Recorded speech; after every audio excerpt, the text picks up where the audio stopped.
ഏതൊരു കാര്യം ചെയ്യുമ്പോഴും അല്ലെങ്കിൽ ഏതൊരു കാര്യത്തെക്കുറിച്ച് ആലോചിക്കുമ്പോഴും എന്തെന്നില്ലാത്ത ഒരു ഭയം നിങ്ങളെ പിടികൂടുന്നുണ്ടോ? ഒരു കോഴ്സിന് കോളേജിൽ ജോയിൻ ചെയ്യുമ്പോൾ, അല്ലെങ്കിൽ ഒരു വിവാഹാലോചനയുമായി നിങ്ങൾ മുന്നോട്ട് പോകുമ്പോൾ, അതുമല്ലെങ്കിൽ പുതിയൊരു വാഹനം വാങ്ങുമ്പോൾ, ഇങ്ങനെ തുടങ്ങി ഏതൊരു കാര്യം ചെയ്യുമ്പോഴും നിങ്ങൾ ആശങ്കപ്പെടാറുണ്ടോ?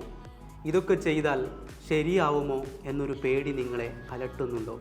ഇങ്ങനെ ശാന്തമല്ലാത്ത മനസ്സുമായാണ് നിങ്ങളൊരു കാര്യം ചെയ്യുന്നതെങ്കിൽ നിങ്ങൾ എന്താണോ പേടിച്ചത് അത് തന്നെയാണ് നിങ്ങളുടെ ജീവിതത്തിൽ സംഭവിക്കുക. ഇങ്ങനെ ശാന്തമല്ലാത്ത ഒരു മനസ്സുമായാണ് നിങ്ങൾ ഓരോ കാര്യവും ചെയ്യുന്നതെങ്കിൽ നിങ്ങൾ എന്താണോ പേടിച്ചത് അത് തന്നെയാണ് നിങ്ങളുടെ ജീവിതത്തിൽ സംഭവിക്കുന്നത്. ഏതൊരു കാര്യത്തിലേക്ക് നിങ്ങൾ ഇറങ്ങുകയാണെങ്കിൽ ശാന്തമായ മനസ്സോടെയും പോസിറ്റീവായ ചിന്തകളോടെയും അതിനെ സമീപിക്കാൻ കഴിയണം. എങ്കിൽ നിങ്ങളുടെ വിജയം സുനിശ്ചിതമാണ്, തീർച്ചയാണ്.